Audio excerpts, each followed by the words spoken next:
ജീവിതത്തിൽ തകർച്ചകളും പരാജയങ്ങളും സങ്കടങ്ങളും വരല്ലേ എന്നല്ല പ്രാർത്ഥിക്കണേ. കർത്താവേ, നീ എന്നെ തള്ളിക്കളയരുത്, നിന്റെ പരിശുദ്ധാത്മാവിനെ എന്നിൽ നിന്ന് എടുത്തു കളയരുത്. അങ്ങനെ പ്രാർത്ഥിക്കണം. സങ്കീർത്തനം എന്നങ്ങനെയാണ് പ്രാർത്ഥിക്കണം. 51-ാമത്തെ സങ്കീർത്തനം 11-ാമത്തെ വാക്യം, അങ്ങയുടെ സന്നിധിയിൽ നിന്ന് എന്നെ തള്ളിക്കളയരുതേ, അങ്ങയുടെ പരിശുദ്ധാത്മാവിനെ എന്നിൽ നിന്ന് എടുത്തു കളയരുതേ. സത്യം പറഞ്ഞാൽ ഈ പരാജയപ്പെടുന്ന സമയത്തും തകർന്നു പോകുന്ന സമയത്തും ഒക്കെ അവിടെ നിന്ന് കയറി വരാൻ ഏറ്റവും നന്നായിട്ട് പറ്റും പരിശുദ്ധാത്മാവ് നമ്മുടെ കൂട്ടത്തിലുണ്ടെങ്കിൽ. കർത്താവിന്റെ സന്നിധിയിൽ നിന്ന് നമ്മളെ തള്ളിക്കളഞ്ഞിട്ടില്ലെങ്കിൽ, നമ്മളെ കർത്താവ് തള്ളിക്കളഞ്ഞിട്ടുണ്ടെങ്കിൽ, പരിശുദ്ധാത്മാവിനെ നമുക്ക് നഷ്ടപ്പെട്ടു പോയിട്ടുണ്ടെങ്കിൽ പിന്നെ നമുക്ക് രക്ഷപ്പെടാനുള്ള വഴിയില്ല.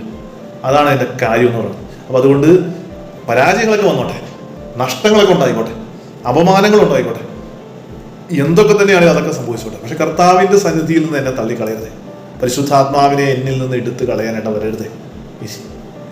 എൻ്റെ ഈശോയെ, എനിക്കിത് രണ്ടും മാത്രം മതി. ഈശോ നമ്മളെ സമൃദ്ധമായിട്ട് അനുഗ്രഹിക്കട്ടെ.